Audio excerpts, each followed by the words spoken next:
Blog Talk Radio.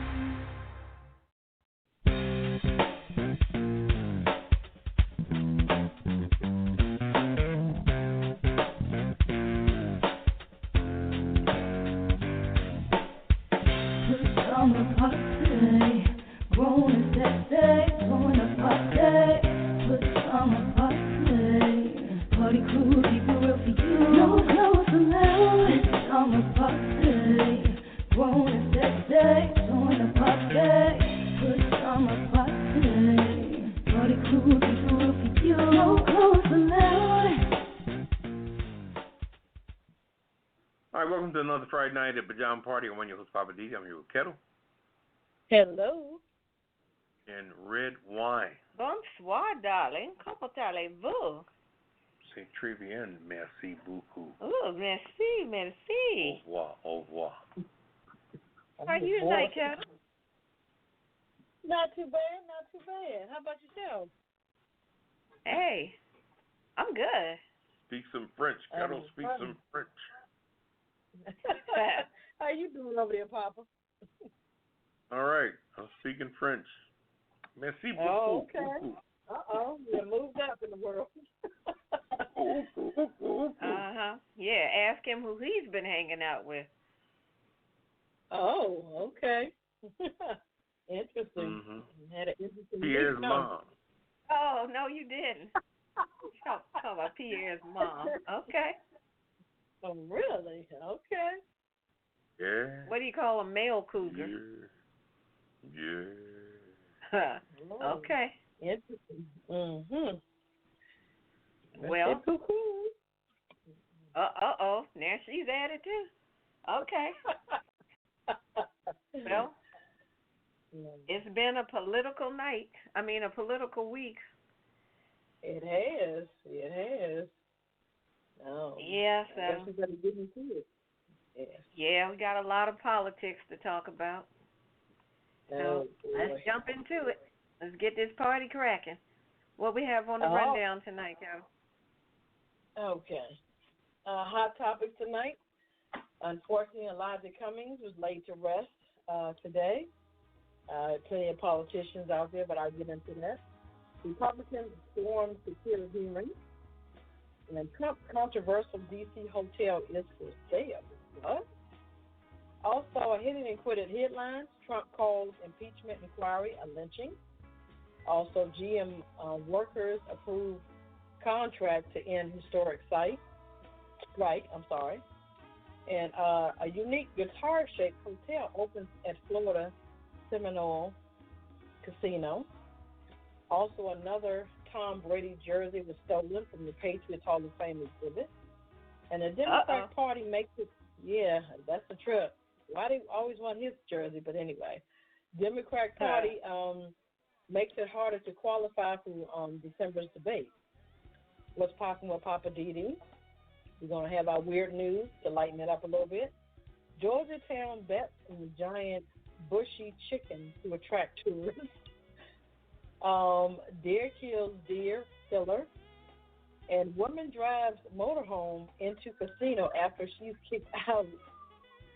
Ooh, I'm just saying with Redwine, living for the city with Poppa DD, my Hollywood wrap-up. Cocktail of the week is called the grilled pineapple tequila punch. Our kiss it list and the last word. So sit back, relax, get your favorite cocktail, and we'll be back with the hot topic. All right, welcome back to the Pajama Party. One of Poppa DD. I'm here with Ketel. Hello. And Redwine. Bonsoir, darling. It's time for the hot topics. Woo, got to blow the smoke off of them. They smoking. Okay, well, let's get into it then. I got the first one I see. Well, It's been a somber day today.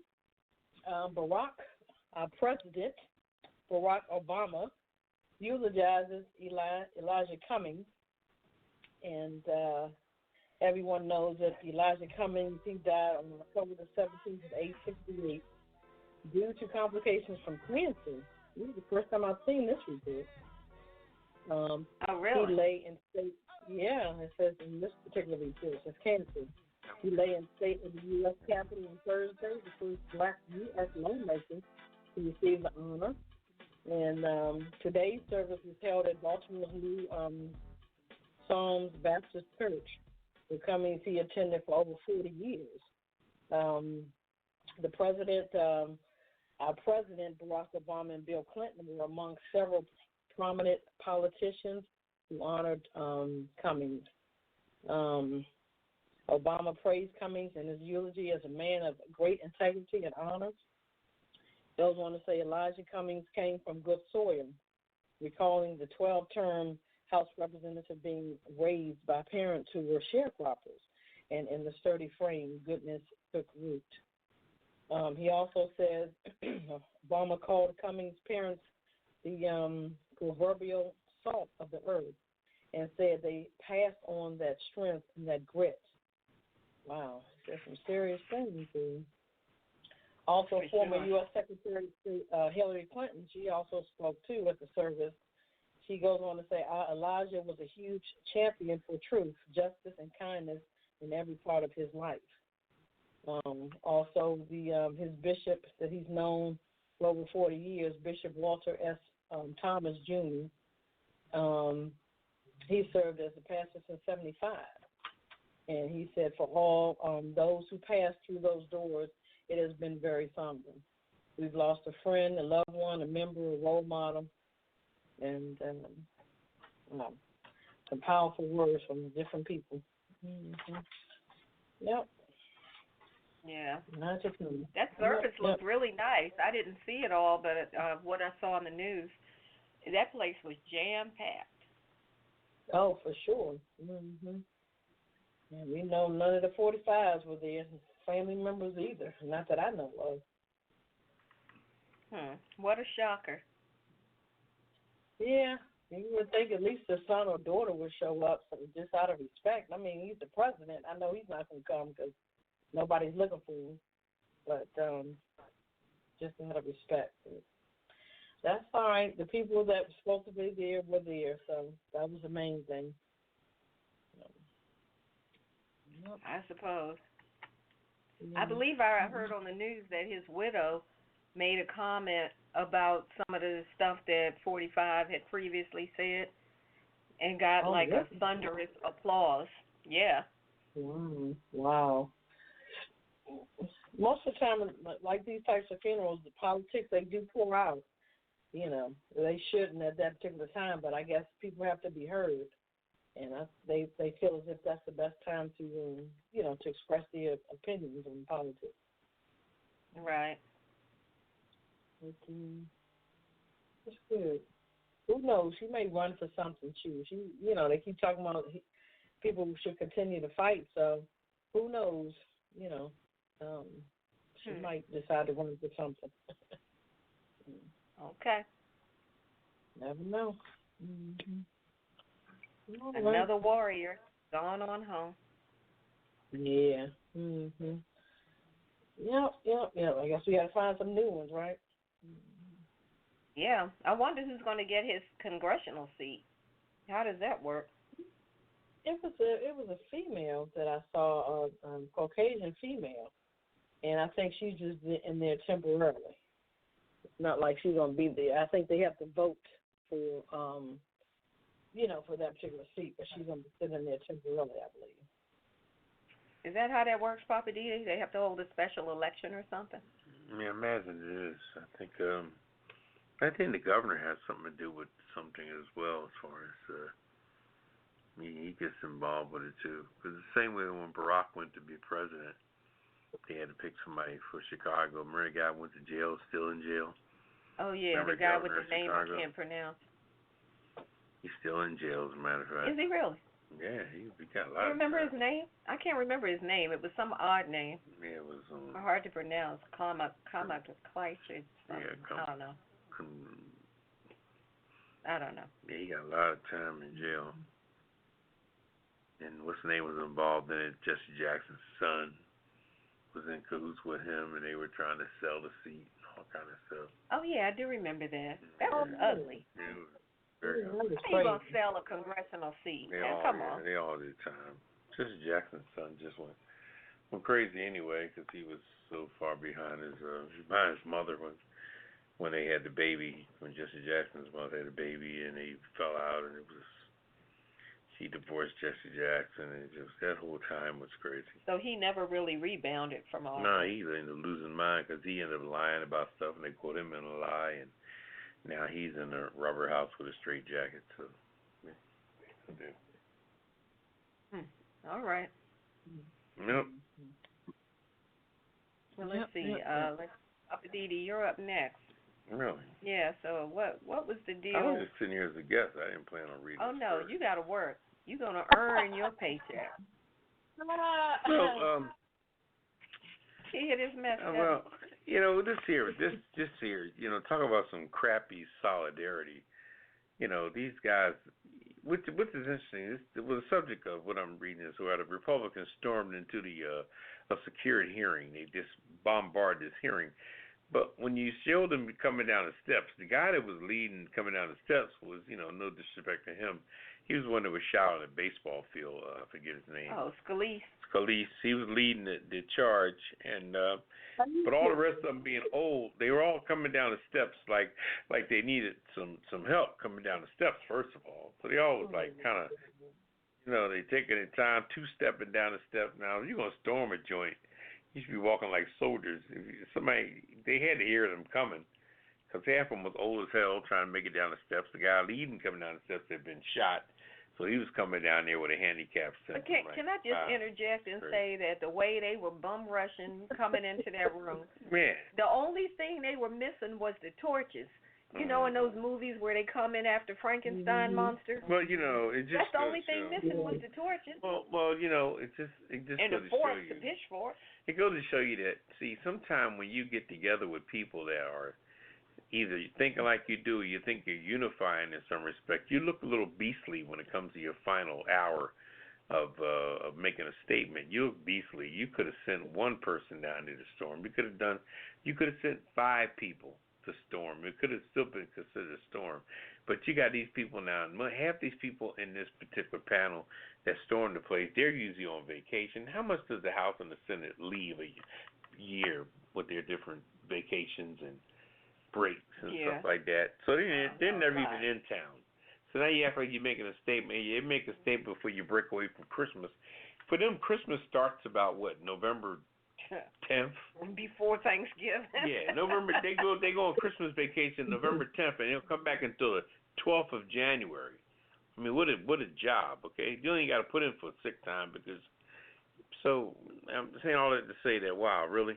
Anyway, the Republicans, and it was chanting at the time also. You know, let us in, as they forced their way into a hearing. All right, breaching the U.S. House security rules this week. Mr. Trump urged Republicans to get tough and fight for him. You know, so 3 committees in a Democratic-controlled House of Representatives are investigating alleged wrongdoings by the president. Now you're going to bum rush a meeting that has to do with something. Now, why is Trump authorizing somebody to violate something that has to do with the law that's considering him? You're bragging about how they can't do nothing to you because you're the president, but then you're so paranoid, you're trying to bum rush something that's going on. Then you got the little Pied Piper people like little rats in Hamlin, you know, following people. So it's crazy. So Democrats accuse him of illegally pressing Ukraine to dig up dirt on his Republican rival. But Mr. Trump and his supporters say they had done no wrongdoing. So about 24 Republicans pushed their way into a secure meeting room known as they call that the Sensitive Compartmental Information Facility, SCIF, on Wednesday morning. Yes. Some brought their mobile phones in with them, leading Democrats and some officials to accuse them of a security breach. The skiffs are built to prevent electronic eavesdropping and allow people to review classified information. So not only did they violate Joinski, they went there with cell phones. They did everything against what they were supposed to do. Now how do you do cold-blooded stuff like that?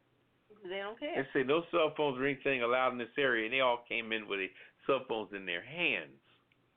So they just, I mean, what a total disrespect. So they needed proof. video proof to be able to show that, I bum rushed Yeah, Trump. but the area says no cell phones, and here you are, a politician that's representing your constituents and representing America, and you're going to come here with a damn cell phone in your hand with your grown-ass Republican ass. You're supposed to be so conservative. I mean, what is conservative? I could be conservative myself. All I got to do when I go to Zip Cleaners, tell them to put extra starch in my damn shirt. That'll make me conservative. It looks like I take care of my shit. Ain't I took care of my shit. I just paid $2 more for my church to be starched. Doesn't mean I'm any more sophisticated. It just means I look nice for that moment. So I think conservatism and liberalism, everybody has a touch of both of those aspects in them. But anyway, let me get back to this live if I forget it. Let's see. Democrats and Republicans began shouting at each other. Reports said, and the Republicans protest refused to leave the room for a number of hours, okay? That is crazy. Even ordered pizza at lunchtime. What? Okay? They ordered pizza. This is crazy. And they broke into the place illegally, brought a phone wasn't allowed to be in. They sitting there ordering pizza. That was a fiasco. Anyway, the protest delayed the testimony of the young lady named Laura Cooper, the Deputy Assistant Secretary of Defense for Russia. See, they came in at the right time, too, when the person that really had the goods on everybody was testifying. So like they were trying to anyway, they're trying to intimidate, well, not only her, but he's trying to break up that particular testimony. I mean, this is insane. This is insane. Yeah. Republicans argued that Democrats were conducting the impeachment inquiry in secret. And the representative Stephen Solis described it as a Soviet-style process of communism on the Democrats' part. Now, Solis, he was the one everybody had, sympathy for because he got shot on the baseball field, and now he's becoming a jerk-off 6 months later. Wow. Okay, brother, so give me back my $6 that I gave for your little collection when you got shot. Yeah, I want my money back. Give me my $6 back, man. Bama. I put $6 in your jar. You Bama. Anyway, however, more than 40 Republicans are members of those committees and committed to take part in the hearing. And so there was already Republicans at the hearing that represented that, and they bum rushed them. So anyway. See, that's the thing that got me. They were acting like they were so shut out and shut off. You wasn't shut off from because the there was but some of the Republicans are in there was there. some Republican representatives in there that are on that committee. They just violated everything. They knew it. And then, but how can you come out and talk to the press about? And then the guy come down and said, "Us they're keeping away from American people." Well, you went and disrespected the whole American legal system, and now you're talking about who did what. The pot calling the damn kettle black. But here's the way I see that. First of all, it was not the American people who put these rules and procedures in place. That was stuff that Congress came up with. So right now, the Democrats, from what I understand, are following the rules that have been put in place that say you can do this in this manner. So if the Republicans are now pissed off and don't like it, well, sorry, that's what the rules are. Yeah, but all I'm saying is that when you come down and you break the rules and you bum rush, there goes your title of conservatism. You're not. Yes, you're and just respect for your position. Okay, you just ghetto blast something. So where you being conservative when you just doing the jailbreak? I mean, that's a hood move. But you know what? I think all of that was really just for them to be able to show Trump, like, see, we're doing something. We got your back. We're supporting you. Because remember, Trump put the call out earlier in the week and said, I need the Republicans to get behind me and support me, because they're coming for me, and we need to band together so we don't lose the White House in 2020. Trump was talking all that stuff. Well, and then a few days later, this happened. I just think whoever the superintendent, in closing, I like to say whoever the superintendent of that particular building where those meetings were held need to go to Home Depot and buy some better locks. Yeah, that's a good question. Where was security? That's supposed to be a secured meeting. Why did you even let them come in there? They need better locks. No.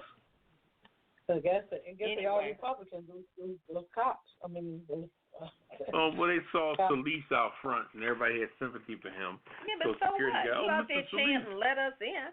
If you're not supposed to be in that area, you're not cleared to be in that area, then how y'all get in there? Now, what if Democrats did that to in their meetings in the future? How we look at this point? Oh, they be calling what's his name, Attorney General Barr, to come and get him and lock him up. Yeah. Well, Man. on the topic as usual of 45, this just in, or as they say, breaking news. Trump's controversial Washington D.C. hotel is up for sale. What? Now, they were contemplating doing this, right? This just broke around maybe 7:30 or so this evening.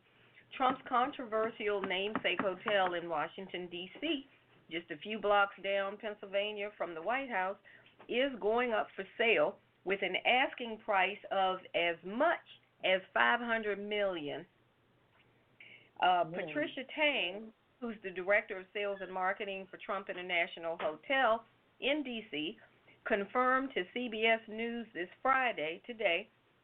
evening, that a real estate firm of Jones Lang LaSalle has been hired to market the luxury hotel to buyers.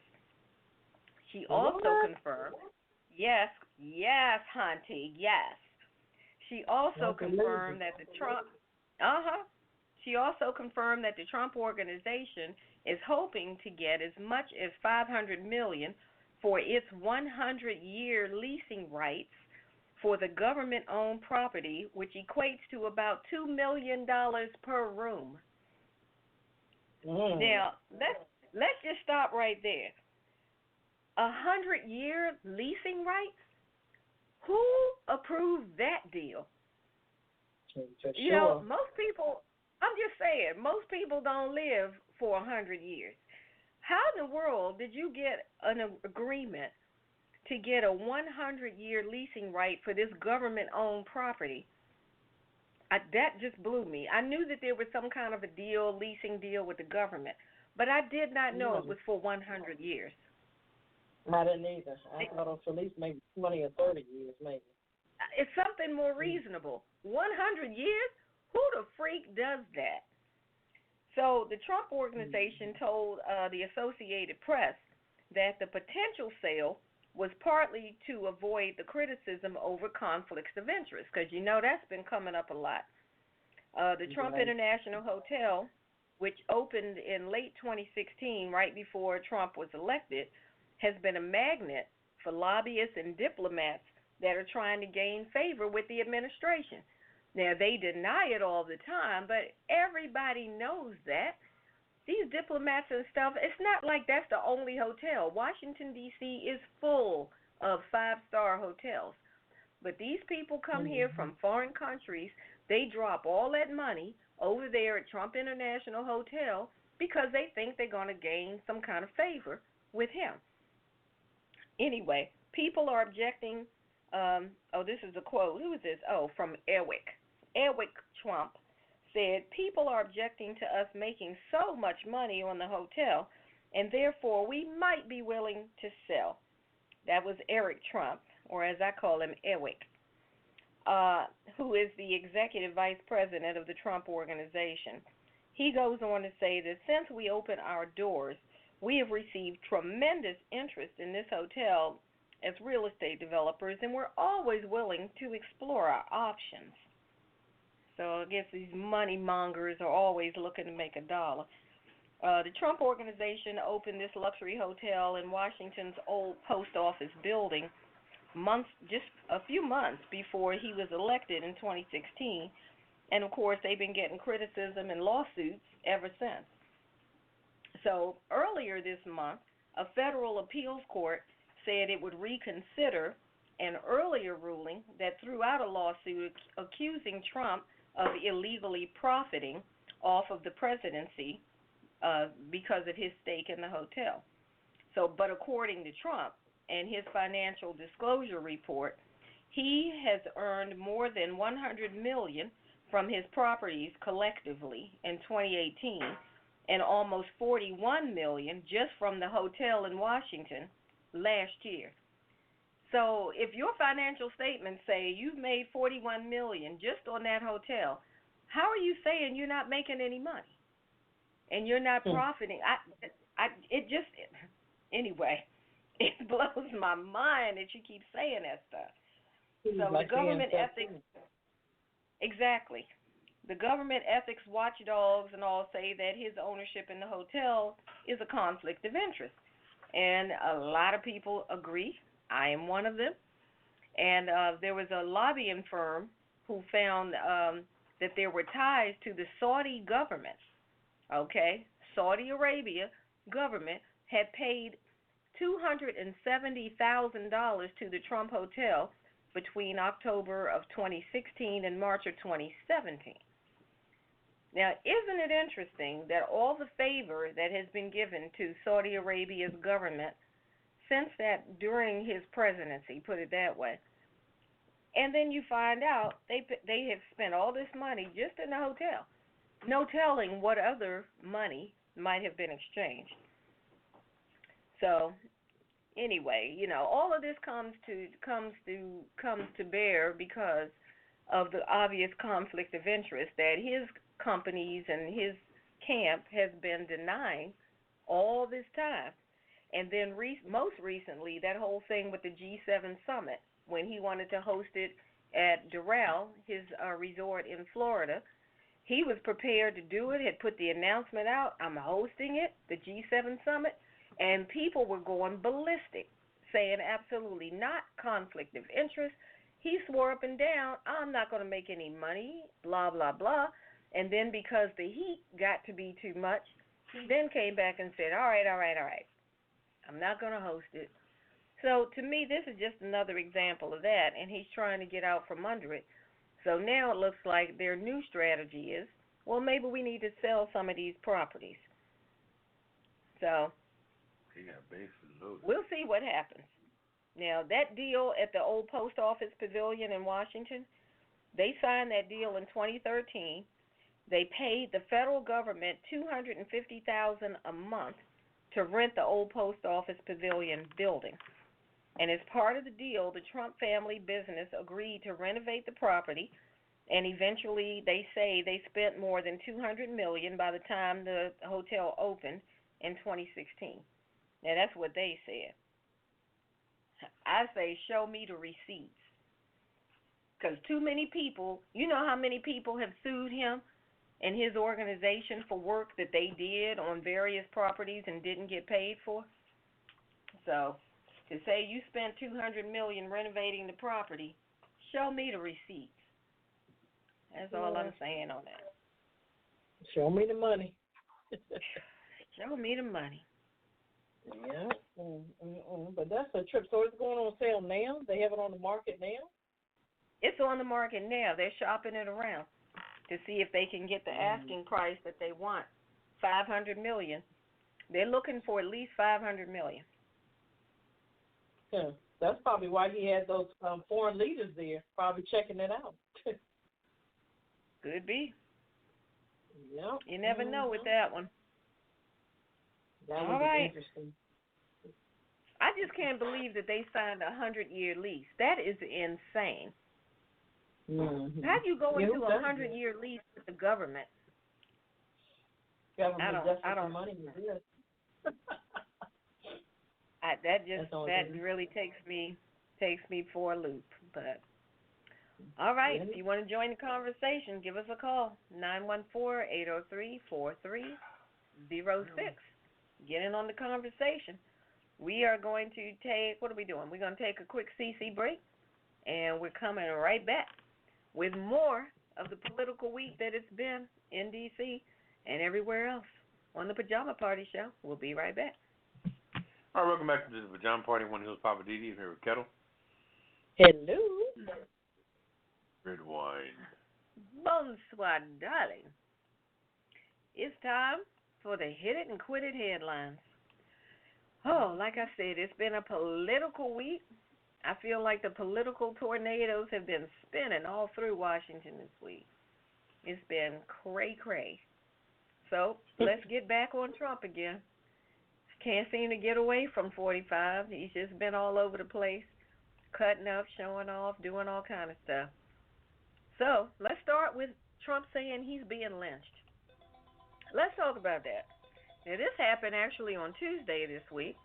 He called the House Democrat impeachment inquiry a lynching, using a term that, of course, is associated with killings of black people.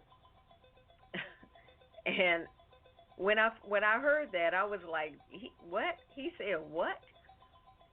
Now, all the Republicans, now this is what he said. All Republicans must remember what they're witnessing here, a lynching, but we will win. That's what he said on Twitter.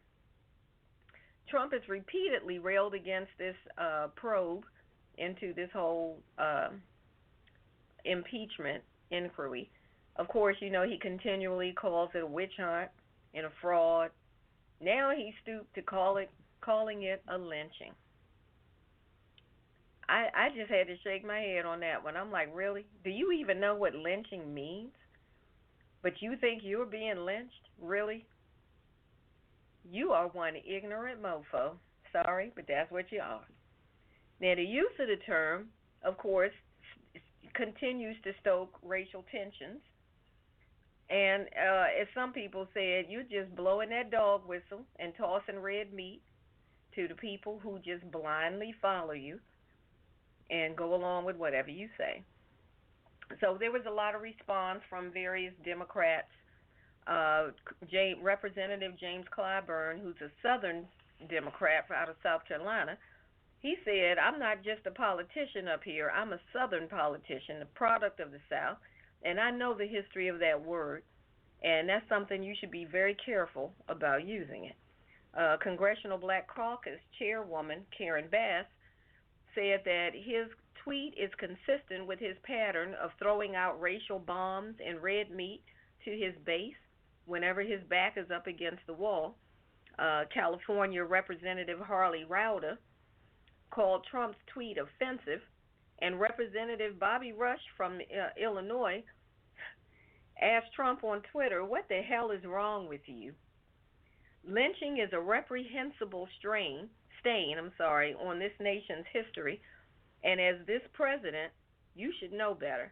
We'll never erase the pain and trauma of lynching, and to invoke that torture to whitewash your own corruption is disgraceful. And then, of course, Lindsey Graham had to come along and say, well, I think that it was a pretty accurate description of what's going on with him. This is a total sham. It's a joke. And I'm going to let the whole world know that if this was happening to a Democratic president, you all would be all over me right now. This is a lynching in every sense. It's un-American. And to Lindsey Graham, I would say, really, you think lynching is un-American? Tell that to all of the black people who've been lynched in this country. Was it un-American then, or is it un-American because you think it's happening to a white man? Give me a break, Lindsey Graham. I'm putting you on the kiss it list, ignorant mofo. Next. Over to you, Poppa DD. Some bull crap. Enough of that, huh? And with his simple self. Yeah, Lindsey Graham is this man, like Monday, Wednesday, and Friday, he got a different opinion on something. You know, he's a mess. I don't even understand that man. One day he's licking Trump's balls, and the next day he's talking about him, and I don't understand him. He's so topsy-turvy, it's not even funny. Mm-hmm. And what state? He's from South Carolina, but who the hell is voting him in that keeps putting him in? Is it some particular district that's voting him in? I don't know. Anyway, this story here is about General Motors workers approved a contract to end the historic strike. Well, you know they had to end it because cars need to be made. They need to make money. So it was almost like a waste of time. One thing I always learned, though, from old folks is that when you're striking, the time frame that you're out striking, you're never going to get that money back. So if you've been out striking for 4 to 5 months, you done lost 4 or 5 paychecks, and nobody's going to pay you for not working. So as soon as you decide to walk off that job and grab those sticks and that cardboard and stand on that corner and walk, then you're not getting paid. So if you're on strike for 6 weeks, even though you may have got your contract approved, you didn't get paid for 6 weeks. You're not going to get paid for 6 weeks. So anyway, the majority of the United States Auto Worker members signed off on a a tentative agreement between the union and General Motors ending a massive strike that lasted more than 5 weeks. That's 5 weeks they went without pay and shut down General Motors productions across the country. All right. The contract covers nearly 50,000 workers, the bulk of them in the Midwest. The union did not release a final vote tally, but said members will start returning to work on their regular scheduled shifts. The union announced that it would next bargain a new contract with Ford, followed by Fiat Chrysler, and rounding out with Detroit's Big Three, which is Ford, Chevy, Chrysler. The 4-year deal with General Motors offered work a 3% raise, which is nothing. 3%? In the second and fourth year of the contract, they receive a lump sum payment worth 4% of workers' salary. In the other 2 years, the contract maintains the employees' friendly status quo of health insurance to make progress on them temporary workers on a pathway to permanent employment. So they're trying to get temporary workers to get up in there as well to be permanent. So it was asking for a lot of things. The deal also chipped away at the two-tier system in which newer hire workers on a lower pay scale than lengthy employees. Yeah, which is a good thing. You know, a conscious and union, they made it it was a situation where when people came in, brand new employees is coming and making the same money that long time employees is making, and they were gotta get pissed with that as well. So that doesn't sound fair. No, it's not fair. Anyway, it's going to lead up to these workers making people that are totally qualified and totally in the game. They reach the top pay of roughly $32 an hour within 4 years of opposing the next 8 years of the previous contract. So, I guess it worked out for them. Living out there in the Midwest, that should be suffice money, I guess, for them to survive.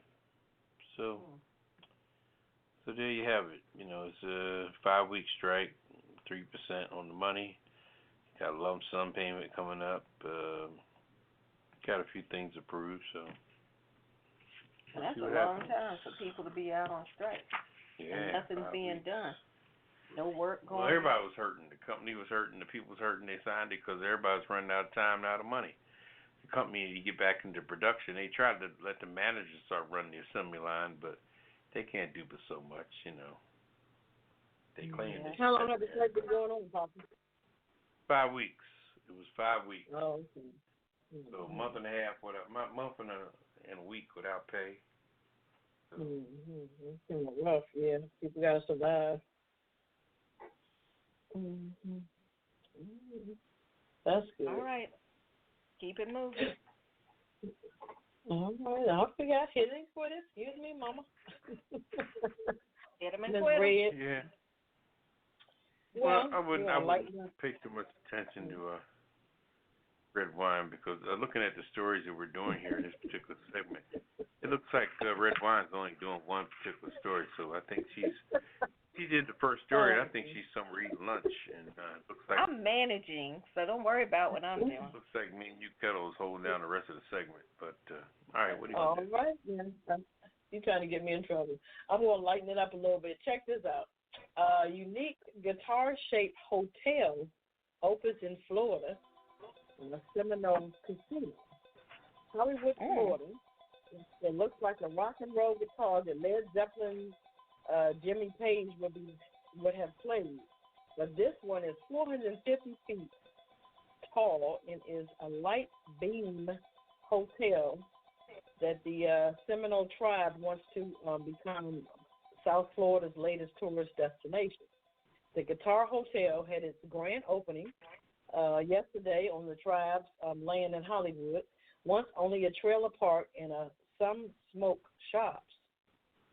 It's the latest step in the Seminole Hard Rock Empire, which includes naming rights on the Miami area stadium where the 2020 Super Bowl will be played. Wow, okay. It's a unique. Wait a minute, so you're saying the hotel is shaped like a guitar? Yes, it is. You should see it. It's spectacular. They're filming it on Entertainment Tonight and it looks spectacular. It's the shape of a guitar. It's a unique addition to the South Florida's tourist landscape, and no hotel is like it in the world. It has more than 600 rooms, and at night, beams of light which mimic the strings of the guitar. Locally, people stop along the roadside to take pictures. It's visible to travelers on airliners headed into Fort Lauderdale. The $1.5 billion project, B with a billion, also has a refurbished venue for concerts and other events. They said that concert hall holds 7,000 people. And the opening, they had, I forgot who they had, but it was sold out. Oh, I'm sorry, it was Maroon 5. They were there, and it was sold out. So they're going to have artists like Sting and Billy Joel, and it has a giant pool and a lagoon, retail shops, restaurants, and, of course, of gambling. You know they have to have gambling, of course. I mean, they had stars out like Johnny Depp. I haven't seen Johnny Depp in a minute. Morgan Freeman, everybody was out to check out this new hotel. So this is going to be the place to be. Be a hot spot, baby. Be a reason to go, right?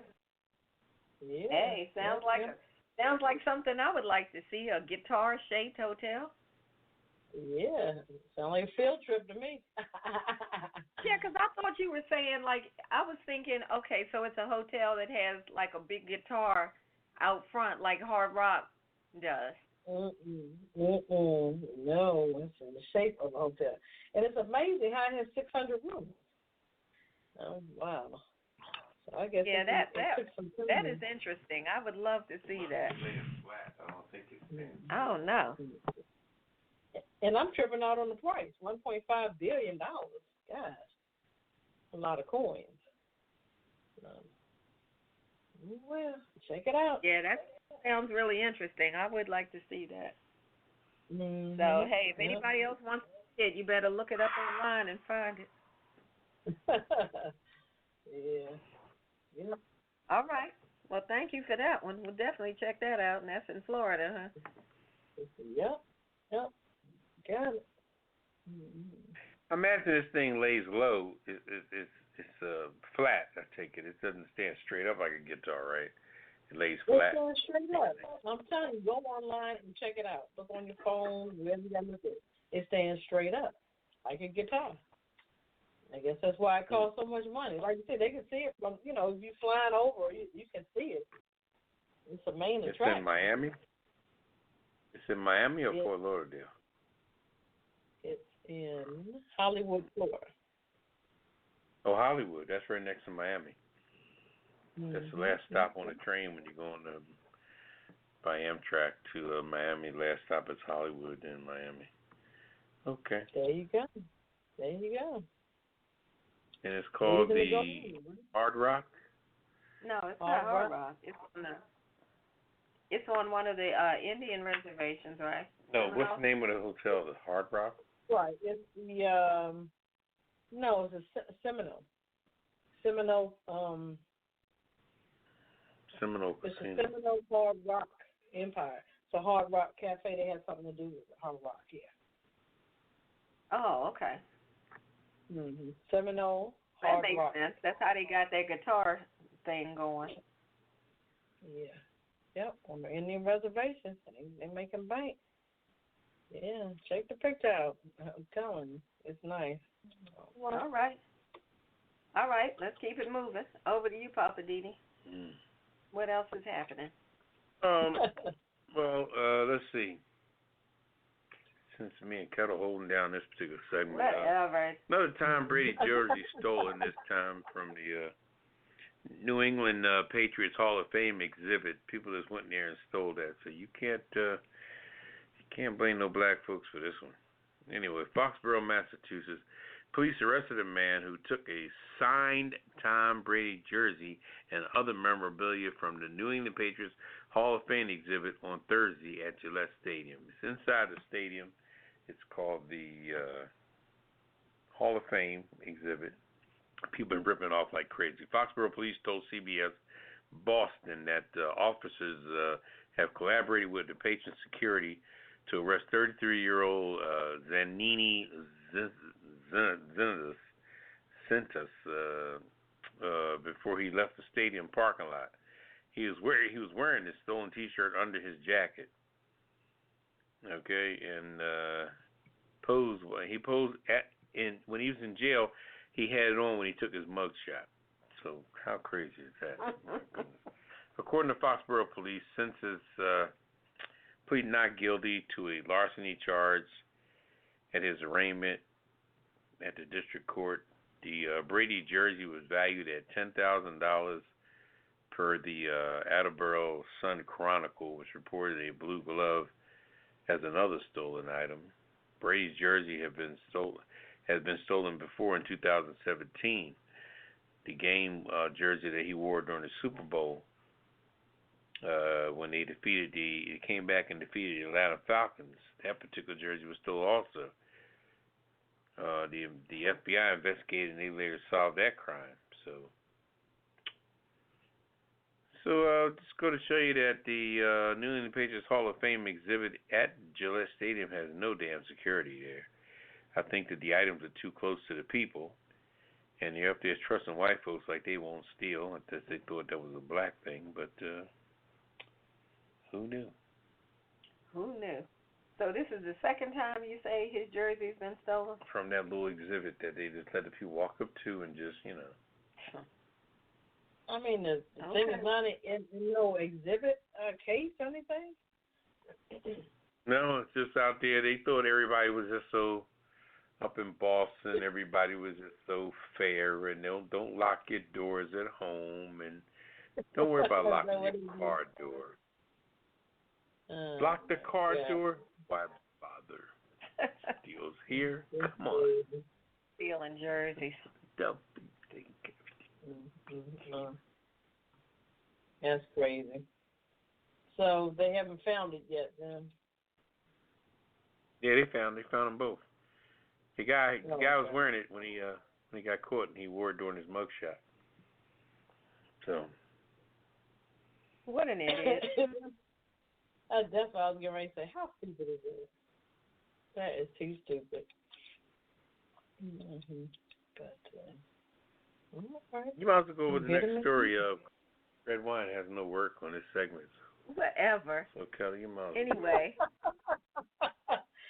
I got the last one. Okay. The Democratic Party makes it harder to qualify for the December presidential debate. Interesting. I guess they're trying to filter folks out, I guess. That's what they're trying to do. The Democratic National Committee is increasing its polling and fundraising requirements for presidential candidates to qualify for participating in the campaign's sixth debate in December. To make the debate stage in L.A., they're going big time, Hollywood. Party officials announced Friday that candidates must have at least 200,000 unique donors and a minimum of 800 unique donors per state in at least 20 states. Wow. Candidates must also mark 4% in at least 4 national release state polls or achieve 6% in 2 single state polls in the early states. The DNC officials have said that this separates pathway may provide an avenue for hopefuls who may not be registering as highly in national surveys as in the key early voting states. Interesting. The chairman was defending the move, saying that campaigns have had plenty of notice and that candidates who couldn't meet the qualifications weren't building the support necessary to defeat President Trump next year. The stepped-up thresholds will likely eliminate some from the stage, even as the field continues to contract. This week, Representative Tim Ryan of Ohio, who didn't meet the October debate requirements, announced he was ending his presidential bid to focus on running for re-election for the U.S. House. Amen.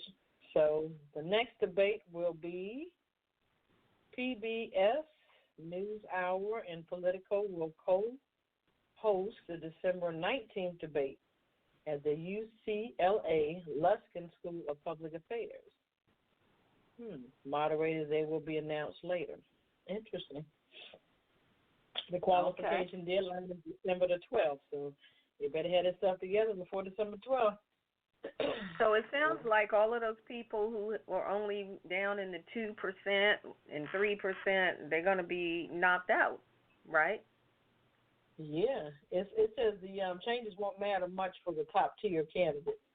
Former VP Joe Biden, Senator Elizabeth Warren, Bernie Sanders, and others including Buttigieg and Harris. So those are the top ones that they aren't concerned about. Okay. So, everybody else will start falling off.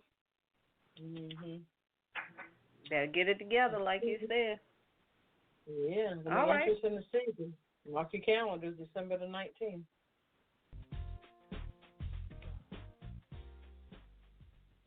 Hi, welcome back to the John Pine, one of your hosts, Poppa DD and Ketel.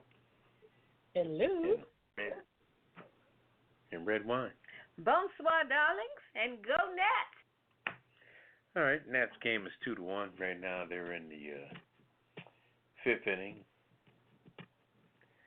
Houston Astros are at bat. They got a man on second base. All right, and it's time for What's Poppin'. Anyway, I think sometime that people should really call the bluff, I don't know if you ever seen this movie called, it wasn't Boomerang, but it had a sense of Boomerang in it.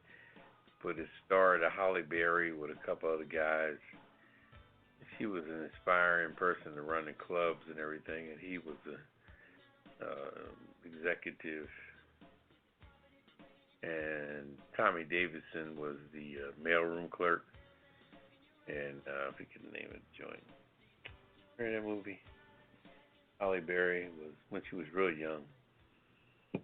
Anyway, at the end of the movie, the white guy had switched the guy's plans, and he almost got fired until Tommy Davidson ratted on the guy, and they ended up getting together, him and the black guy and Holly Berry, because a group called the Halloran Brothers came along and brought the project at the end. I forget the name of it. Holly Berry was very young. He had sort of a Boomerang flavor to the movie. But I'm saying all that to say that when the Halloran Brothers came along and brought that project at the end, it was almost like this, and the Halloran Brothers, the black guys, came along, had money, and brought this project to save the brothers' job. And at the end, Tommy Davidson, who was working in the mailroom, he got a promotion also, and they opened up a club, and Holly Berry was running it at the end, and everybody lived happy ever after. But I think that whole situation should go down with the Donald Trump Hotel. If you're going to call people's bluff and put a price on something, I really think that Tyler Perry, Oprah Winfrey, Michael Jordan, LeBron James, and one other person that got money should contribute $100 million apiece, which they all have, and buy that fucking hotel.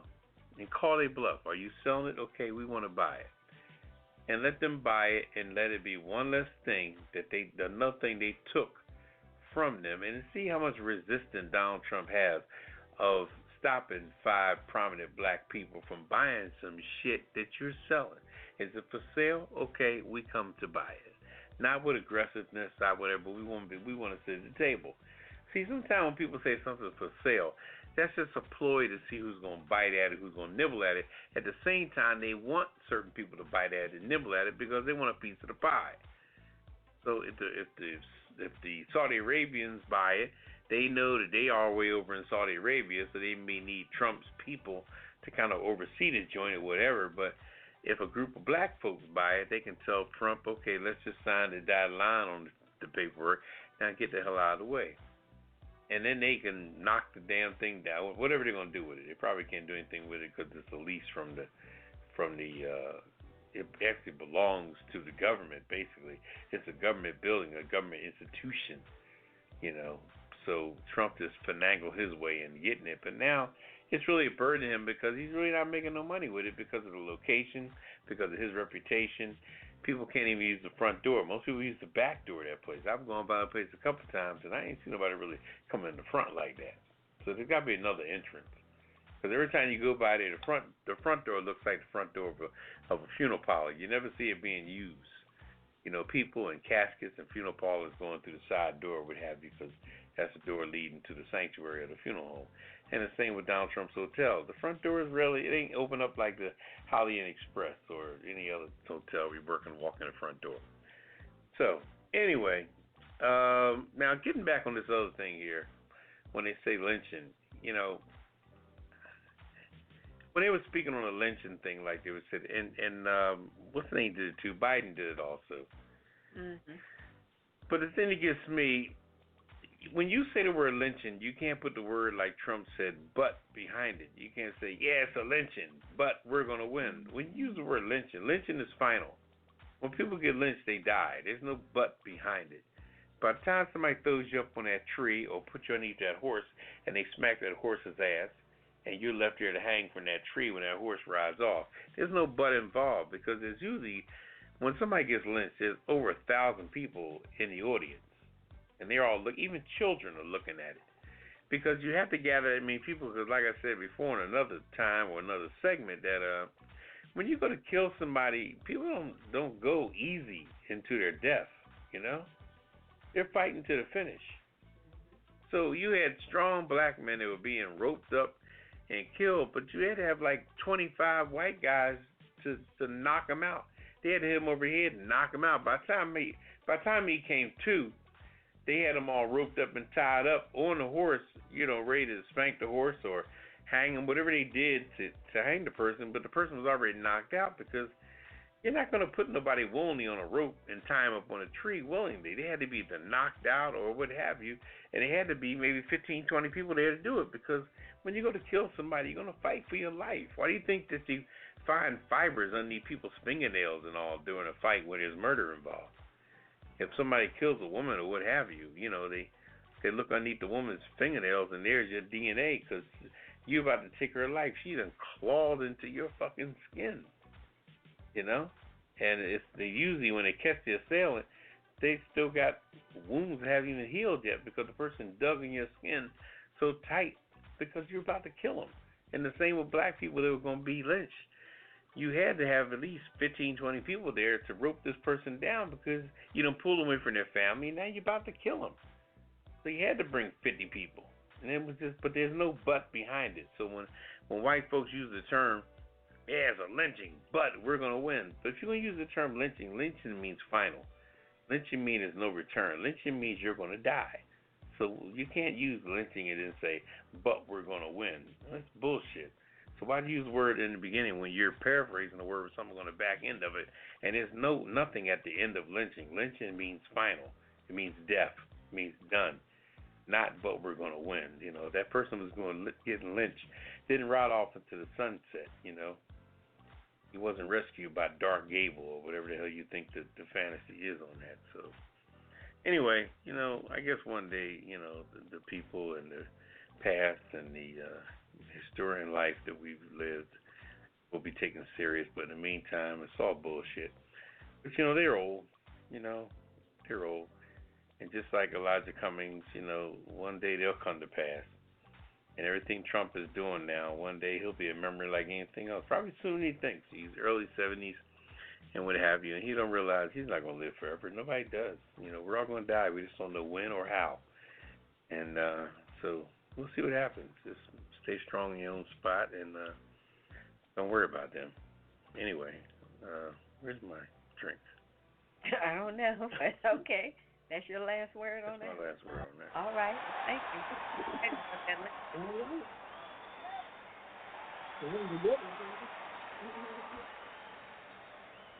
All right. Wow. I hadn't thought about it like that, but you're right. Lynching means you're done. It's done. You don't say, yeah. Not like you lynched somebody and then they it was came a back. lynching, but we're going to win. Or and then they were, hospitalized or whatever. When you lynch somebody, they're done. That's why when Trump says it's a lynching, but we're going to win. Well, don't use the word lynching, man, because in lynching you don't win. Anyway, but you're so ignorant. That's your boy. I'm going to talk about it. Can I just say, while we're on the topic of Trump's ignorance, that this week he also made a statement about putting up a border wall in Colorado, because apparently he thought that Colorado bordered Mexico, not New Mexico, which is a state. He was talking about putting up a border wall to keep Mexicans from coming into Colorado. Now, that's not even a border state, but Colorado, as I said, borders New Mexico. So, of course, when people started calling him out on it, he came back the next day and went, I was just joking. I'm like, dude, really? You weren't joking. You just made another ignorant-ass comment because you don't know what you're talking about. You clearly don't know geography. You don't know what you're saying. And you put stuff out there. He was at one of his rallies and had the crowd cheering, so apparently they're just as stupid. They believe it, yeah. They're just as stupid as he is. Not one person, when he said, yeah, put up a wall and you're not going to be able to go over it or under it, and we're going to put up a wall and it's going to be beautiful for Colorado, and the people were like, hey! Not one person was like, whoa, wait a minute. Colorado's not a border state. That borders New Mexico. What is he talking about? They just were hollering and cheering right along with his jump behind. Ignorance is usually the foundation of people like that. Well, he's got $5 billion. He's got $5 billion, so he's going to be throwing money all over the place. I would just like to hope that ignorance is not contagious. Well, what they should do really is get some little placemats and send them, put a map on it. You know, maps you use. Like you get for the kids. It has a map of the United States. Yeah. Some kid map. He clearly thinks that New Mexico is not part of the United States. And Barack wasn't born in America. Yeah, a lot of things. Just another example of the idiocy of this person. But anyway, I digress.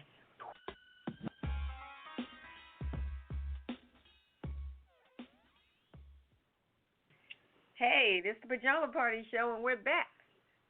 Poppa DD went to grab a glass, so I'm going to take his spot. Uh-oh, here he comes. There, going it. Go ahead, Poppa DD. All right, welcome back to Pajama Party.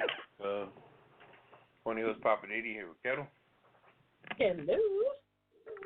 Redwine. Bonsoir, darlings. And it's time for, what is it? Oh, time for the weird news. Yes, darling, yes. Let's see. I'm not first. Yeah, we're going to lighten it up. We got some good ones for you this week.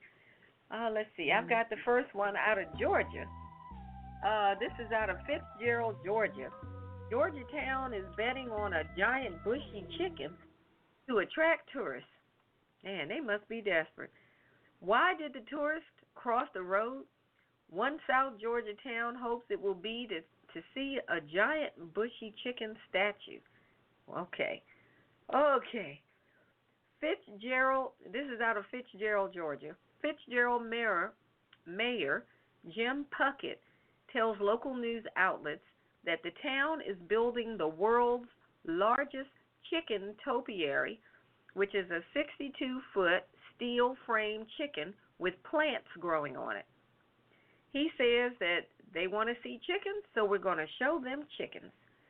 The city is spending $150,000 on this topiary, designed to top the 56-foot steel big chicken at a Kentucky Fried Chicken in Marietta, Georgia.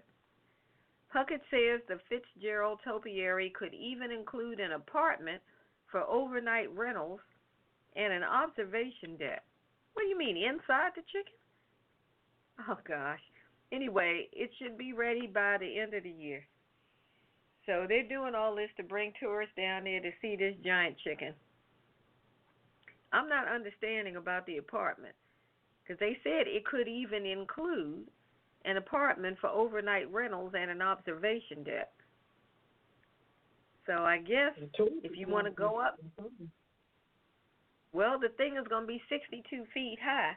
So if you want to go up in the top of it, the chicken, and up to the observation deck, but it sounds like they're saying they could build an apartment up in there. So if you want to stay overnight in the chicken, you could do that. Where is this again? This is in Fitzgerald, Georgia. Okay. That's all I'm saying. Yeah, interesting. All right. Moving on. Well, this is a crazy story. Deer kills deer killer. And what officials are calling a bizarre incident in Arkansas, Hunter was killed by a deer that he thought he had shot dead. Thomas Alexander, 66, was hunting deer near Yellowville on Tuesday night when he believed he had successfully shot a deer. Alexander, who lived in the area and was an experienced hunter, was sitting in an elevated deer stand during the state's muzzleloader season. I'm not sure what that is. Keith Stevens, Chief Communications, the Arkansas Game and Fish Commission, told ABC. After going down to check on his kill, Alexander soon discovered that the animal was in fact not dead. There was deer blood in the location where the attack had happened. It appears he shot the deer and he had put his rifle down near the deer stand and walked down to check and make sure he was dead. And that's when whatever happened. The deer, which was not fatally injured, got back up and attacked Anderson, who suffered several puncture wounds to his body. And unfortunately, Alexander was by himself. He was able to call his family for help. He then emergency responded, and later, unfortunately, he died at the hospital. So, I guess if you're going deer hunting, you better be sure that that deer is gone. Oh, well. Wow. So, wait, so the deer was playing possum? It sounds like it might have been playing possum, or maybe where he shot him at, he wasn't all the way gone, So the deer killed the guy who tried to kill him? Yep. All righty then. Okay. Strange. I mean, I can't be mad at the deer. That would sound like self-defense to me. What you think, Poppa Yeah. DD? Sound like self-defense, clear and simple to me. Yeah. You try to kill me, and then I jump up and take your life. You came for me first. As Rambo said, you drew first blood. What you got for us, Poppa? Let's see. We got a woman drives a motorhome into casino after she was kicked out. Los Angeles, the police say a woman who was angered when she was kicked out of a Las Vegas area casino intentionally drove her motorhome into the building, injuring a custodian. Wow. Yeah. She drove a motorhome. North Las Vegas police spokesman Eric Levy said that a 50-year-old woman was ejected from the Cannery Casino Friday morning and drove her Winnebago motorhome into the building. A Winnebago. Winnebago, yeah. Okay. Let's see here. Lafayette, who is the spokesman, said that the woman hit a 66-year-old custodian worker who was outside the building. The Las Vegas Review-Journal reports the worker was critically injured but is expected to survive. Wow. He also told WVBU-TV that the woman kept hitting the gas and her vehicle was stuck in the building's entrance. Employees had to remove the woman to get her to stop. So she was still hitting the gas pedal? Yeah. Wow. She sounded like she was kind of angry. Yeah, she was kicked out of there, but who knows what happened. Okay. Well, that's the weird news for this week.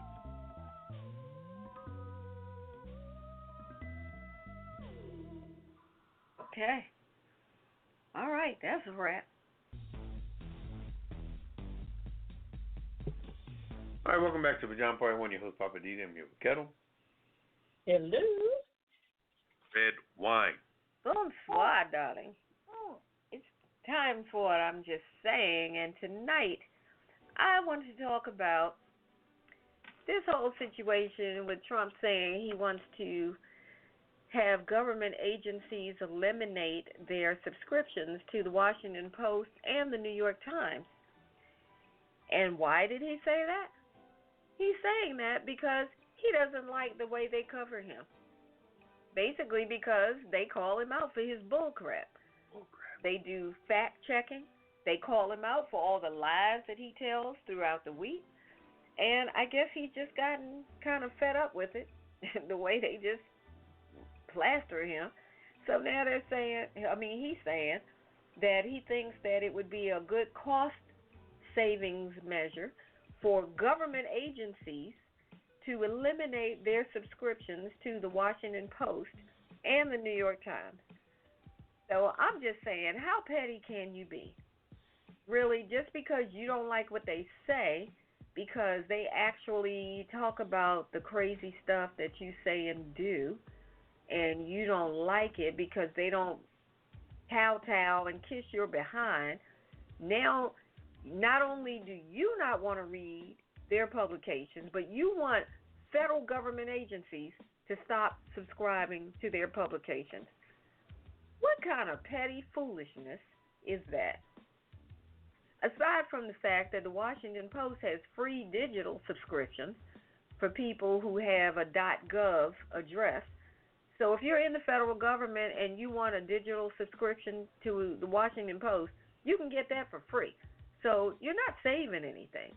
And as far as the actual printed version, I don't know how much they would actually save, but he's making it sound like I don't know what the deficit is now. I know it's in the trillions. Do you really think that these subscriptions to the Post and the Times is going to make a difference to the federal deficit? Come on. This is just another temper tantrum that he's trying to hide behind some foolishness about, we're trying to save the government money. No, you're just pissed off because they call you out on your foolishness and your bull, and you don't like it. I just feel like, how long are we going to have to put up with this? I'm really hoping that this impeachment inquiry gives the Democrats the information and the ammunition necessary to put this fool out of office. It's embarrassing, and it's just, I don't even know what word to use. It's just ridiculous, and it's embarrassing that we have to continue to have to listen to and watch the stuff that he does. You got Giuliani butt-dialing reporters. That happened today, and twice. How does that happen? What kind of imbecile are you that you're butt-dialing a reporter, and they hear you saying stuff about, we need is money.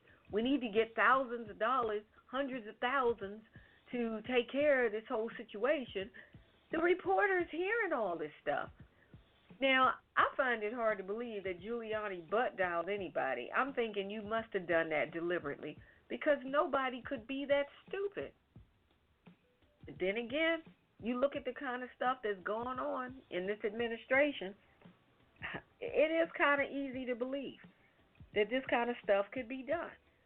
Giuliani running off at the mouth, saying all kind of stuff, saying things that should not be said, contradicting the stuff that Trump is saying. It's just been like a circus. It's been a circus. And I'm quite frankly tired of the same circus going on and on and on. We have become an international joke. And all this stuff about he's done this and he's done that single-handedly and all that stuff, just more lies. You're making us look ridiculous. You keep talking about how we're stronger because of you and all the things you've done. No, we're not. You got us looking crazy. You can make policy decisions on one day. You come back a day or two later and reverse what you said 2 days before. Your administration doesn't know what you're doing. You've got people quitting left and right, folk dropping like flies. It's just beyond ridiculous. So I'm just saying, this whole thing with the newspaper subscription, you just look really petty. And you look like a little juvenile having a temper tantrum. Somebody needs to just go and smack you on the back of your head and tell you to go sit down somewhere. Apparently, you just need a good time out. This is Redwine, and I'm saying, that's enough from you. I don't know how much more of this we got to deal with. Anyway, all right. That was a good one, man. It's just out of control.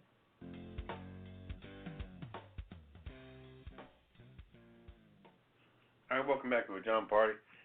One of the hosts, Poppa DD. I'm here with Ketel. Hello. Redwine. Bonsoir, darling, bonsoir. Okay, first of all, we're going to do a little update. Houston is beating the Nats 3-1 right now, but the Nats are threatening. There's 2 outs. They got a man on second and third base. Nats Houston Astros put a new pitcher in their game, and the count is 2-2. Now, what sport is this? 3-2. Basketball, football, baseball, soccer? Baseball. Okay. Anyway, that was just Redwine being sarcastic. Anyway, this is my segment. I don't even know why she's even talking. Let's see. Wow. Based on all the stuff that was said, it just goes to show that, arrogance is truly bliss in the leadership these days. They could dish it out, but they can't take it.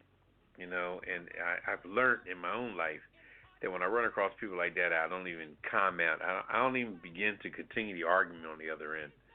Because you're really wasting your breath. Because when people have a crazed level about them, and I experienced that a little bit in different places, my inner circles, my job, whatever, where you have people that are half crazy. You don't even really sit there and facilitate it because you're not going to win, because these people are thinking with a whole different mindset. So trying to come in with some common sense and some logic, that's going to get drowned like you dipping somebody's head in the water. Because people that are rolling with arrogance and aggression and overexerted situations, you trying to be calm and cool, you just lose your mind trying to convince them of something that you'll never be able to convince them of. If people are crazy, it is fucking crazy. I'm convinced of that. Through the years and just run across people. If they're a little crazy, they're a little crazy. And sometimes that crazy comes from a little crazy to be almost completely crazy. And they walk amongst society like regular people, and sometimes we need to call the either Ghostbusters or Men in Black or somebody to neutralize their ass, because they really shouldn't be walking the streets. And I'm sure everybody knows the person is just half crazy. And we deal with them every day on a regular basis. And you say to yourself every time you leave that person, because sometimes they look better gone than they do coming. You see the person walking up and say, "Oh God, here comes this crazy motherfucker." Or you say, "Oh damn, I'm glad that crazy motherfucker left. Lord have mercy, damn they crazy shit." And they're walking amongst us. So like I said, we need to call, the Ghostbusters or Men in Black to eradicate it. So a lot of people walk around that are half crazy, and they feel like they're in society rolling with common people, like they're rolling with common sense, logical thinking people, and they're not. They're hostile all the time. I work with people on my job. It's amazing. They're just, every day they come in with attitude. They battle you every day. 8 o'clock in the morning. This person has got argumentative, or somebody you got to talk to every day. Every time you call them, they got an attitude. I'm like, what the hell? What the hell are you dealing with? Who you dealing with? What are you bringing to work every day? Why do you come to work with a damn attitude? Like somebody gives a shit about what's going on in your life. I think that we all deep down inside, if we wanted to talk about our problems in our life with our family and stuff going on in our life, we can give people a boatload of shit going on. And your crap is probably worse than their crap. But see, they can't handle their crap, and they've been headstrong with family members and everybody that they become loco crazy because they're battling against stuff for so long that, it takes them down. Once you're battling something with no purpose. You know, if you run across anybody on your job, wherever you are, if you run across somebody that you have tried to reason with, tried to talk to, tried to teach something to, and all they're throwing back at you is aggressiveness and arrogance, then just go to work to make that living and just take them with a grain of salt. When they start freaking out, they're trying to draw you into an argument. They're trying to draw you into controversy. So don't let them take you there. Don't let them take you there. Play dumb. Play stupid, especially if you need your job. Play dumb. Let them call you soft, punk ass, easy. I got that person wrapped around my finger. Yeah, you think you do, motherfucker. If we was anywhere other than this job, okay, I would neutralize your ass. But don't fight on a job. Don't argue on a job. Jobs come with policies, and your ass can get fired, Don't lose your job because a jerk-off is just trying to take you over the edge because they're already over the fucking edge. Anyway, I'll leave it there. All right? So, I understand.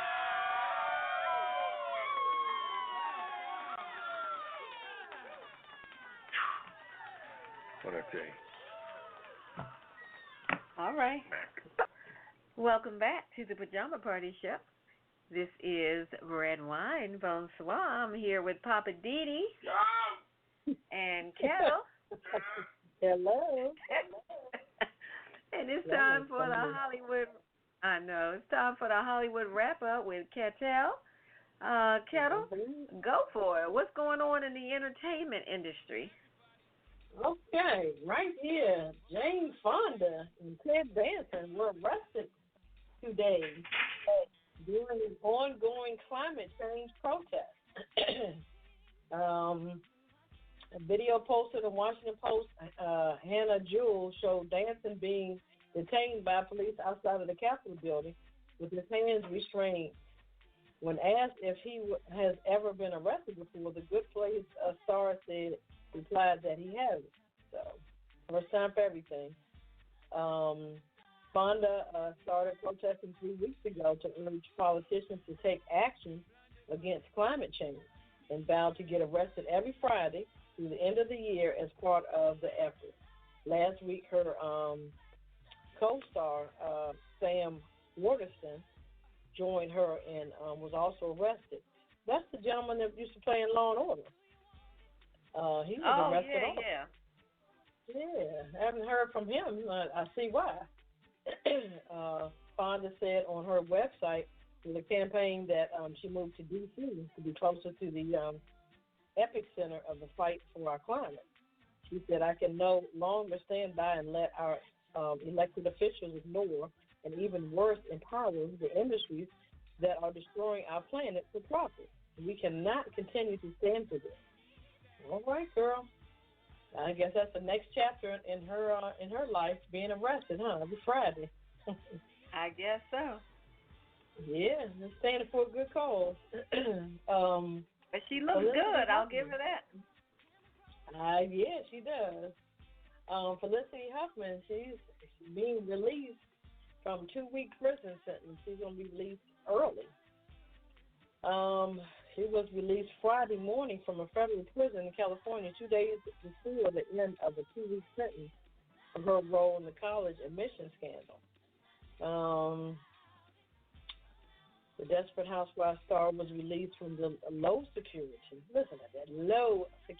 prison for women because under prison policy, inmates scheduled for weekend release are let out on Friday. Her husband, actor William Macy, dropped Huffman. They give her inmate number and everything at the federal correctional prison on October the 15th. And so she was released today with 1 day of credit already banked for the day she was originally arrested in jail. Really? A federal judge in Boston last week sentenced Huffman to 2 weeks in prison, $30,000 fine, 250 hours of community service, and a year's probation after she pleaded guilty to fraud and conspiracy for paying an admission consultant $15,000 to have the SAT score answers. Oh boy, what are we coming to? I'm telling you. I heard that earlier today. I was like, I'm putting her on the kiss it list. And then they said, Yes. well, you know, what happens is if your release date is over the weekend, they typically will let you go Friday. It has nothing to do with her status as a celebrity. And I was like, yeah, okay. Are you serious? That's what they told us. It's going to be interesting to see their careers after this, his and hers. I mean, both of them, well, he's a hellified actor. I like him as an actor. But it's going to be interesting to see where their career is going to go after this.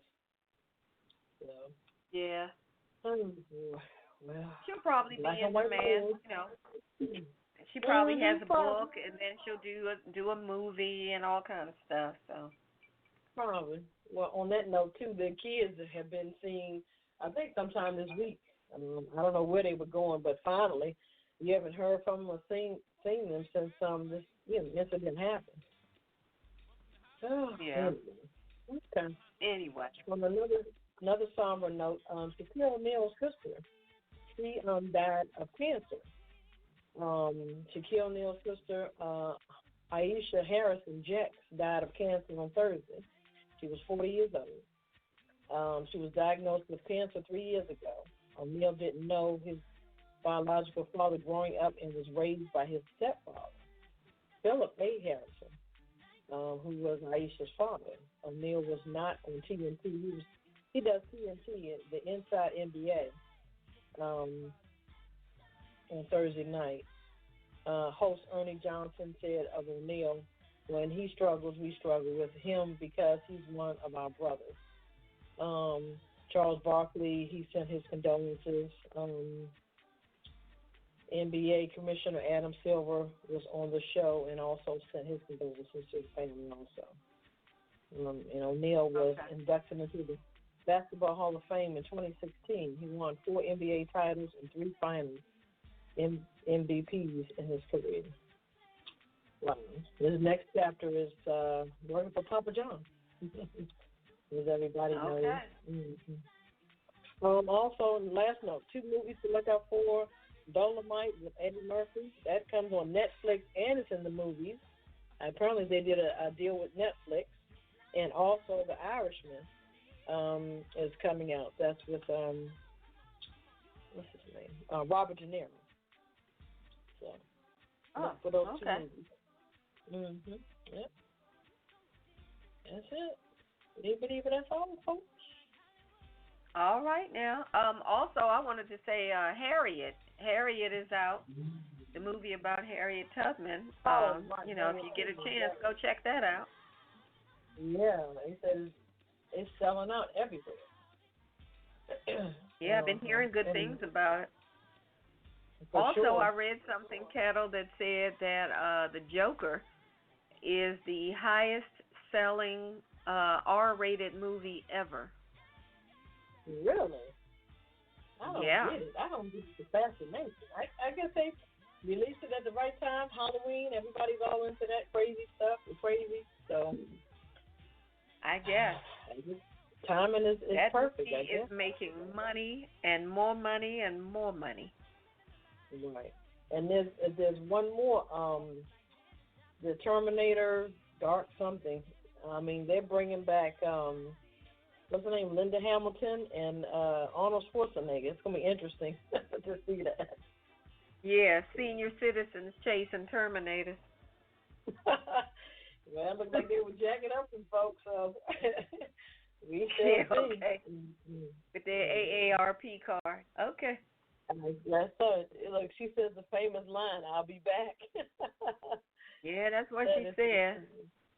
Mm-hmm. All right, Ketel. Well, thank you for the Hollywood wrap-up. And you can go ahead and tell us about the cocktail of the week. What you got for us this week? It's called the Grilled Pineapple Tequila Punch. It's called a what? Grilled Pineapple Tequila Punch. Oh, okay. Tell us about it. You'll make a picture of it. 2.5 cups. Oh, I like a picture. Oh, okay. I know you do. 2.5 cups. Give me a picture for myself. I heard you, Bob. 2.5 cups, 20 ounces of the Blanco tequila, a half a cup of Entre Rayos Verde, which is a liqueur, 12 ounces of the pineapple juice, a half a cup of fresh lemon juice. Half a cup of fresh lime juice, 1 fresh pineapple peeled and cooled, mint spring lemon wheels and jalapeno slices for drink. Interesting. So, cut the pineapple lengthwise into spears. Thread the pineapple in a sleeve. Grill pineapple over medium until charred on both sides. Combine tequila, Entre Reyes Verde, which is the liqueur, pineapple juice, and lime juice in a large pitcher. Refrigerate until served. And then before serving, you add ice to the pitcher and place some squeeze inside each the 8 to 10 tall glass. Fill each glass 3/4 a punch. And top with the topping pieces. Interesting. And garnish with the mixed grains, lime wheels, and jalapeno. This will be on our website. It's called the Grilled Pineapple Tequila Punch.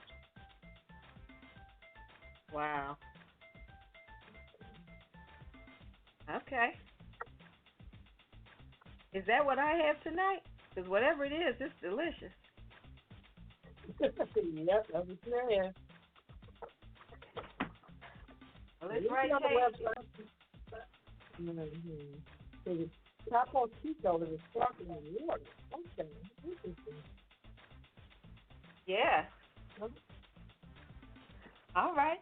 Well, that's the cocktail of the week, and we'll post it on the Pajama Party site at apajamaparty.com. And that, again, is called the Grilled Pineapple Tequila Punch. Make a whole picture. Don't be stingy. Make some to share it with somebody. Oh, I do like it. It is tasty. Mm. Woo, tequila! All right, Poppa DD, tell the people about the Kiss It list. Kiss List is a list we compile of people to show their butt, and got a song to celebrate them on the back end. How about that? Whew. Man, we got a whole list of jokers. Oh, yeah, we got people on the Kiss It list this week. Let's see, I'll get it started. We got Betsy DeVos. You know, she's the secretary of the, what's it called? Department of Education. Mm-hmm. She's on the Kiss It list because her Department of Education violated an order to stop collecting payments on student loans for schools that have been closed. The courts told her to stop collecting, student payment loans for schools that have gone out of business, closed, shut them down. They're gone. So you shouldn't be collecting student loan payments for those. And she didn't, or her organization, department, whatever, didn't do it. They're still trying to collect them. So the court has fined Department of Education $100,000 because they didn't do what the courts told them to do. So now that just cost the taxpayers ultimately end up paying that $100,000. But anyway, so Betsy DeVos is on the Kiss It list. I still put Felicity Huffman on there for getting 3 days early off of her 14-day sentence, even though they're saying, well, because of the weekend release, that's the way the prison works. So I just feel like if you only got 14 days, you couldn't serve the whole 14 days? Girl, please. Also, we've got... you knew her last days was going to be up on a Friday when you put her ass in there. Ain't like the counter just fell on that. Philadelphia Police Chief Inspector, his name is Carl Holmes. He's been arrested, charged with sexual assault.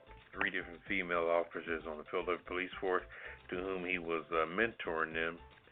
He had different sexual assault situations with him. Always something. Harvey Weinstein for saying people were rude to him at a bar and called him out. He was at a restaurant eating and drinking, and lady walked up and said there was a rapist amongst us, and they just dogged him. Yeah. Yep. And Republicans bum rushing the impeachment inquiry, Lindsey Graham for being a jerk off, and saying Trump using words and saying that Trump was justified and saying that he was being lynched. They don't know what they're justified to do anymore. Trump is saying he was lynched, and and Rudy Giuliani butt dialing. See, the problem with Rudy Giuliani is not so much his butt dialing. He's as old as hell, okay, and he don't know how to work a damn phone. And he's acting like he's in the game. He's so young and youthful when he looks like Frankenstein. And the lady on Saturday Night Live depicts him perfectly. The way she does her hands and she moves her hands. He really does. Because he's just makes him old look like crazy. the old monster that he is. Who else do we have? And last but not least, we got. Let's see. Oh, definitely Trump. Yeah, we said that one. I know you want to beat him up. Yeah, I want you to beat him up. Samantha Easley, a.k.a. Swing Set Susan. Yeah. Harassing Hispanic teens. This lady was harassing some Hispanic teenagers at a playground, and they recorded it. So put her on the list. Yeah. Ketel, you got anybody else? The judge that sentenced Felicity Huffman, whatever her name is. In a prison, I let her go. Yeah. Yeah, the guy probably that, said in the prison and let her go. They knew it was the going guy to be a that Friday when he no, was the one that sentenced her for 14 days. That's what I'm talking about. That judge, and the guy that stole the jersey, and the guy that stole the jersey. Oh yeah, the guy that stole Patriots jersey, Tom Brady's jersey. Yeah. Okay. I didn't like them, but still, you don't see them people's memorabilia. You just don't do that. Did I say Peyton? Oh, I'm sorry, Tom. What's his name? Tom Brady. Tom. Whatever his name is. Whatever. Tom Brady. Okay. Yeah, him. Peyton Brady. Okay. Well, we have a prize for everybody on this week's Kissing List, and here it is. My entire ass. Kiss my Irish ass. You better kiss my Irish ass. This world can kiss my ass. Kiss my ass. You can just kiss my ass. Baby, you can just kiss my ass. Oh, you can kiss my country ass. I said if you got a problem with any of that, you can kiss my natural born redneck to the bone, ever loving country ass. That's right.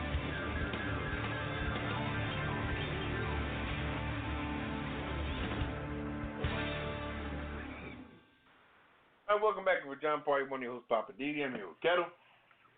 Hello. Hello. Where you at? And Redwine, thank you. Ketel, are you still down in Yellowstone Park? Are you still in Yellowstone Park in Kansas? We can barely hear you. Okay. Mercy. It's time for the last word. Okay. Let's see. Wow. Last word is that we got a lot going on in the world today. I really don't know how we survive day by day. I really don't know. I mean, it's a miracle.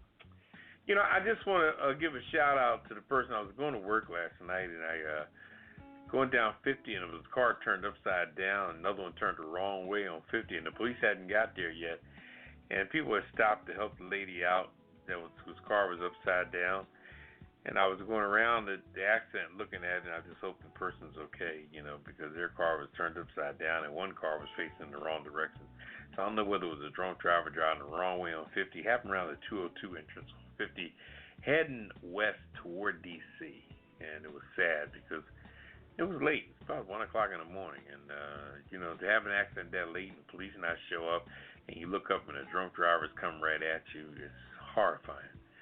So I just want to wish that person good health, and hopefully they survive that accident. And for people to cool out while you're driving, because driving is becoming horrendously crazy. All we're trying to do is get from point A to point B when you're driving, and people are just making it hard. You almost got to watch the rearview mirror like a hawk, and you're almost horrified of what's coming up behind you or what's zooming beside you. I was on one more thing I want to say. I was on a highway, and two guys was in Mustangs behind one another. These guys was going 120 miles apiece. One zoomed by, zoom, zoom. I couldn't believe it. Anyway, so people. I just want to say, just be careful out there, because driving a car accident will kill you. It will literally kill you. All right. Well, my last word is I just want to give a shout out to my mother. May God rest her spirit. Today would have been her birthday. So I just want to say, Mom, I still miss you after all these years. I love you. And that's my last word tonight. Over to you, Ketel. My last word, I wasn't going to say nothing, but about Elijah Cummings, he was a great man, and I hope that we politicians or whoever's in position to carry on his legacy, because he did a lot, he said a lot, and I just hope we can continue it on. Like I said, I hope his wife decides to run for something. She might make a difference. People probably really back her. We shall see. All right. He was asking if that was his wife and that wearing white, and I said I'm not sure. A white coat. Like a white coat or sweater, yeah. At the funeral, I don't know. Yeah, that was. But all right. Well, that wraps it up for another episode of the Pajama Party Show, another edition, rather. And we thank you for your time. We appreciate you. And we'll make sure we update our website at apajamaparty.com. Shout out to DC Homegrown, our parent company. And we're sending good wishes to the Washington Nationals. We hope you can pull off a win for the, what's this thing called? What do they call it in baseball? The World Series. The World Series. Baby shark, baby shark. Yeah, we're hoping that they can pull off a win when it's all said and done. Baby shark. We're wishing them the best. Baby shark. And we'll do it again next Friday night. Shark. So we're going to get on out of here and check out the rest of the World Series. Daddy shark. Poppa DD. Daddy shark. Poppa DD. Snap out of it. That's a song for the Nationals. Okay. All right. Let's say goodnight and get on out. All right. Good night. The shark song is with the Nationals are their little thing. Yes. It's baby shark. Baby all right. Shark. Thank you. I'm saying all right. Ketel. Say goodnight. All right. Say goodnight, Ketel. Good night. I can't compete with that. All right. Good night. We'll see you next Friday night. We're out of here. Initiating shutdown sequence. Is it all over, Rock? I guess so. I bid you farewell, arrivederci, sayonara, and all that sort of jazz. Well, when you gotta go, you gotta go. Well, good night. Yabiko. Sana. I regret to announce this is the end. I'm going now. Good night, and good luck. Was it as good for you as it was for me? Now give me a kiss and say good night. Good night. Good night. Thank you. Goodbye now. Goodbye. Goodbye. Thank you. Goodbye. Thank you for attending our show, and good night. Pajama Party, grown and